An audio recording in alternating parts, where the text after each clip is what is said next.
Hi, Mark. My name is Clara. I'm a sophomore. Today, the title is Knowing Thrupkaew. Human trafficking is all around you. This is how it works. About 10 years ago, I went through a little bit of a hard time, so I decided to go see a therapist. I had been seeing her for a few months when she looked at me one day and she said, "Who actually raised you until you are 3?" Seemed like a weird question. I said, "My parents." And she said, "I don't think that's actually the case, because if it were, we'd be dealing with things that are far more complicated than just this." It sounded like the setup to a joke, but I knew she was serious. Because when I first started seeing her, I was trying to be the funniest person in the room, and I would try to crack these jokes.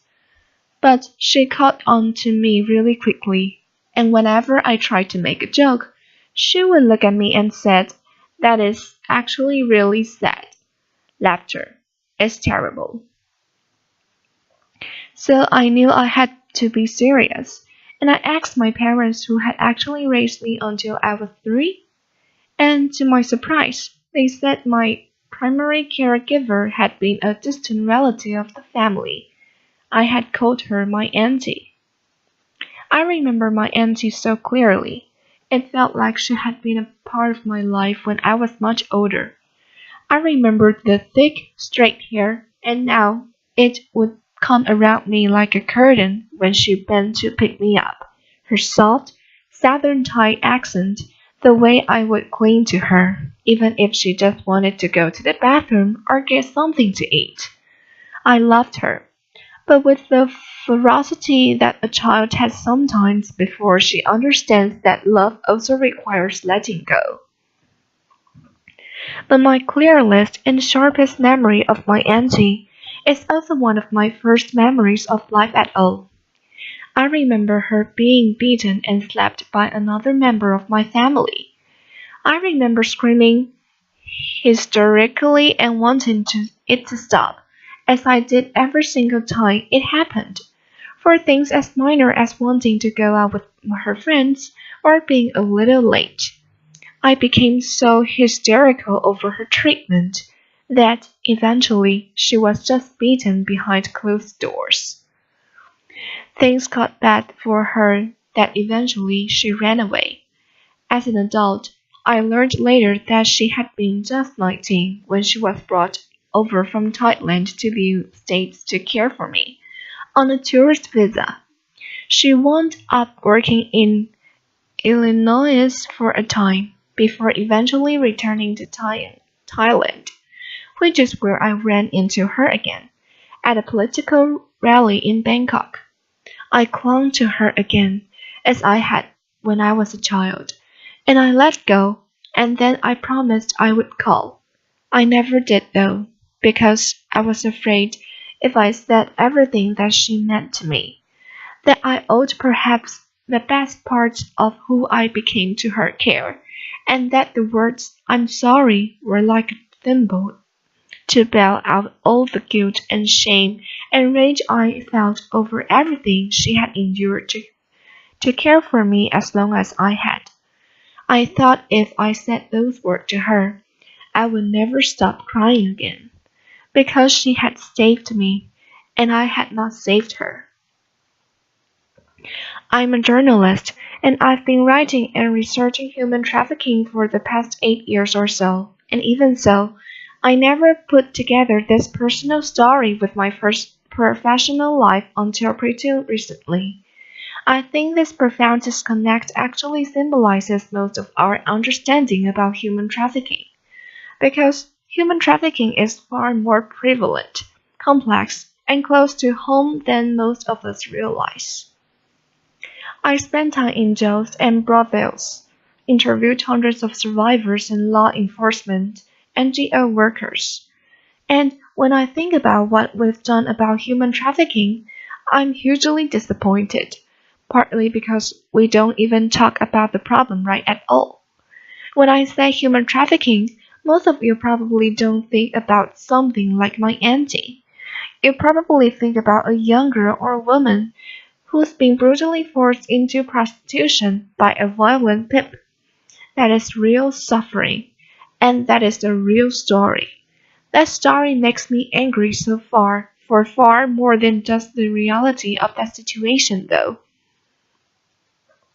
As a journalist, I really care about how we relate to each other through language, and the way we tell the story with all the gory, violent detail, the salacious aspects.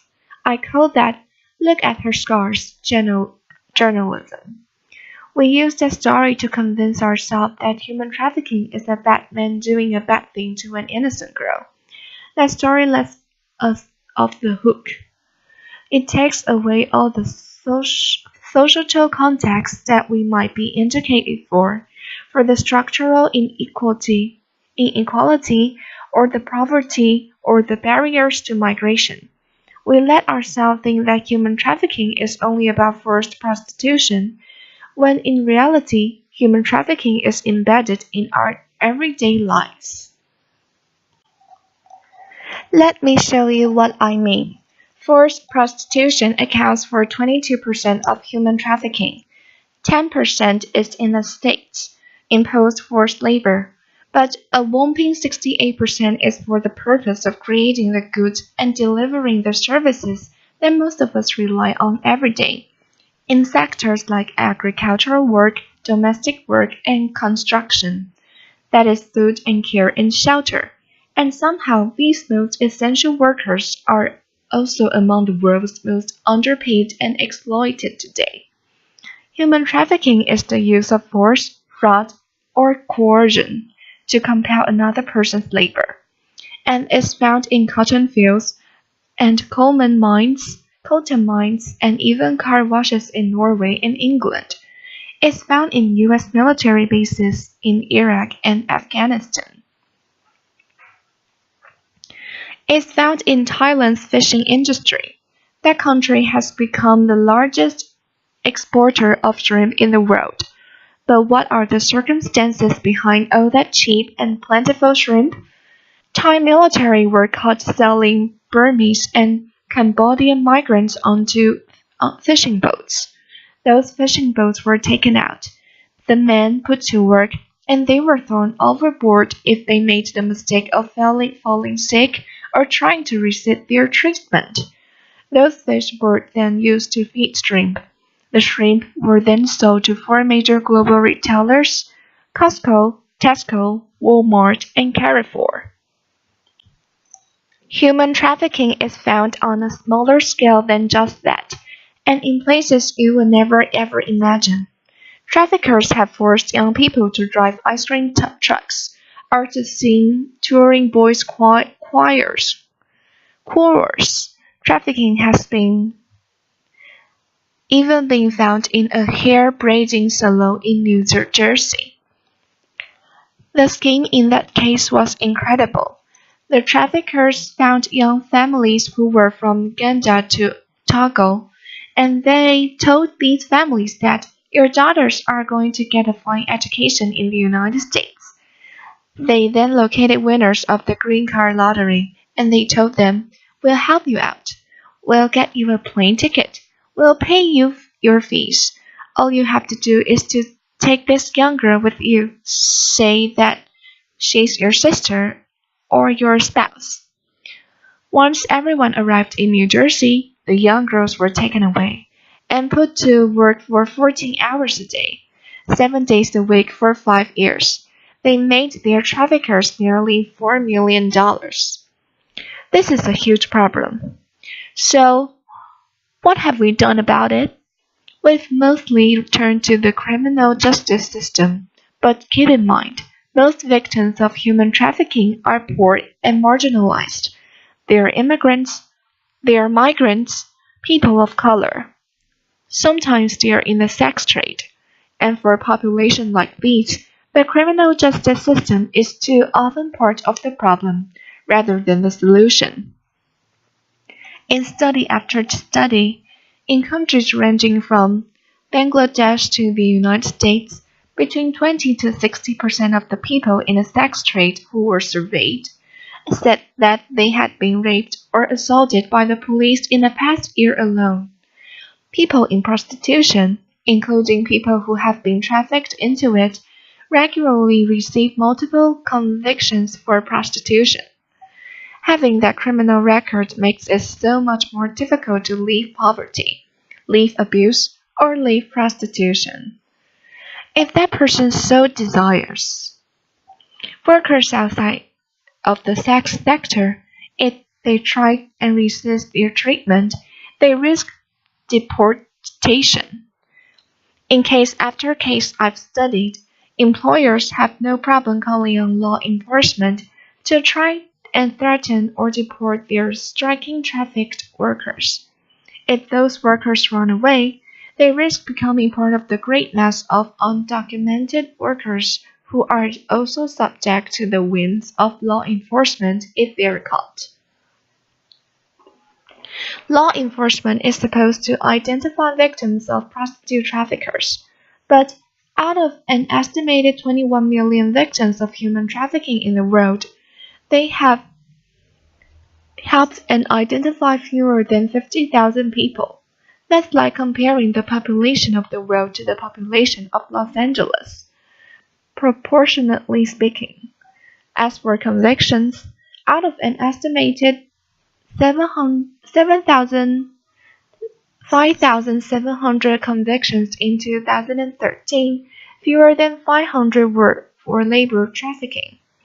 Keep in mind that labor trafficking accounts for 68% of all trafficking, but fewer than 10% of the convictions. I've heard one expert said that trafficking happens where need meets greed. I'd like to add one more element to that.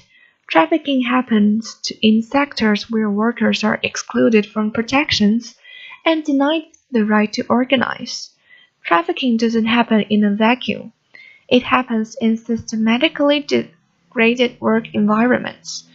You might be thinking, oh, she's talking about failed states or war-torn states, or I'm actually talking about the United States. Let me tell you what that looks like. I spent many months researching a trafficking case called Global Horizons, involving hundreds of Thai farm workers. They were sent all over the states to work in Hawaii pineapple plantations and Washington apple orchid and anywhere that work was needed. They were promised 3 years of solid agricultural work, so they made a calculated risk. They sold their land, they sold their wives' jewelry to make thousands in recruitment fees for this company, Global Horizons. But once they were brought over, their passports were confiscated, some of the men were beaten and held at gunpoint. They worked so hard they fainted in the fields. This case hit me so hard. After I came back home, I was wandering through the grocery store, and I froze in the produce department. I was remembering the over-the-top meals the Global Horizon survivors would make for me every time I showed up to interview them. They finished one meal with this plate of perfect, long-stem strawberries, and as they handed them to me, they said, "Aren't these the kind of strawberries you eat with somebody special in the States? And don't they taste so much better when you know the people whose hands picked them for you?" As I stood in that grocery store weeks later, I realized I had no idea of who to thank for this plenty and no idea of how they were being treated. So, like the journalist I am, I started digging into the agricultural sector, and I found there are too many fields and too few labor inspectors. I found multiple layers of plausible deniability between grower and distributor and processor, and God knows who else. The Global Horizon survivors had been brought to the United States on a temporary guest worker program. That guest worker program ties the person's legal status to his or her employer and denies that worker the right to organize. Mind you, none of what I am describing about this agricultural sector or the guest worker program is actually human trafficking. It is merely what we find legally tolerable. And I would argue this is fertile ground for exploitation, and all of this had been hidden to me before I had tried to understand it. I wasn't the only person grappling with these issues. Pierre Omidyar, founder of eBay, is one of the biggest anti-trafficking philanthropists in the world, and even he wound up accidentally investing nearly $10 million in the pineapple plantation cited as having the worst working conditions in that Global Horizons case. When he found out, he and his wife were shocked and horrified, and they wound up writing an open-ended ad for a newspaper, saying that it was up to all of us to learn everything we can about the labor and supply chains of the products that we support. I totally agree. What would happen if each one of us decided that we are no longer going to support companies if they don't eliminate exploitation from their labor and supply chains? If we demanded laws calling for the same? If only CEOs out there decided that they were going to go through their business and say, no more? If we ended recruitment fees for migrant workers? If we decided that guest workers should have the right to organize without fear of retaliation? These would be decisions heard around the world. This isn't a matter of buying a fair trade peach and calling it a day, buying a guilt-free zone with your money. That's not how it works. This is the decision to change the system that is broken, and that we have unwittingly but willingly allowed ourselves to profit from and benefit from far too long. We often dwell on human trafficking survivors' victimization, but that is not my experience of them. Overall, the years that I've been talking to them, they have taught me that we are more than our worst days. Each one of us is more than what we have lived through, especially trafficking survivors. These people were the most resourceful and resilient and responsible in their communities. They were the people that you would take a gamble on. You'd say, I'm going to sell my rings because I have the chance to send you off a better future. They were the emissaries of hope. These survivors don't need saving. They need solidarity because they're behind some of the most exciting social justice movements out there today. The nannies and housekeepers who marched with their families and their employers' families, their activism got us an international treaty on domestic workers' rights. The Nepali women who were trafficked into the sex trade, they came together and they decided that they were going to make the world's first anti-trafficking organization, actually headed and run by trafficking survivors themselves. These Indian shipyards workers were trafficked to do post-Hurricane Katrina reconstruction. They were threatened with deportation, but they broke out of their work compound and they marched from New Orleans to Washington, D.C. to protest labor exploitation. They co-founded an organization called the National Guest Worker Alliance, and through this organization, they have wound up helping other workers bring to light exploitation and abuses in supply chains in Walmart and Hershey factories. And although the Department of Justice declined to take their case, A team of civil rights lawyers won the first of dozen civil suits this February and got their clients $14 million. These survivors are fighting for people they don't even know yet, other workers, and for the possibility of a just world for all of us. This is our chance to do the same. This is our chance to make the decision that tells us who we are, as a people and as a society. That our prosperity is no longer prosperity, as long as it is pinned to other people's pain, that our lives are inextricably woven together, and that we have the power to make a different choice. I was so reluctant to share my story of my auntie to you. Before I started this TED process and climbed out on the stage, I had told literally a handful of people about it, because, like many a journalist, I'm far more interested in learning about your stories than sharing much, if anything, about my own. I also haven't done my journalistic due diligence on this. I haven't issued my mountains of document requests and interviewed everyone and their mother, and I haven't found my auntie yet. I don't know her story of what happened and of her life now.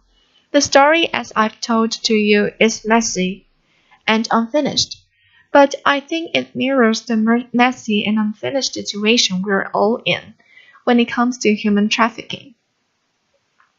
We are all implicated in this problem, but that means we are all also part of this solution. Figuring out how to build a more just world is our work to do and our story to tell.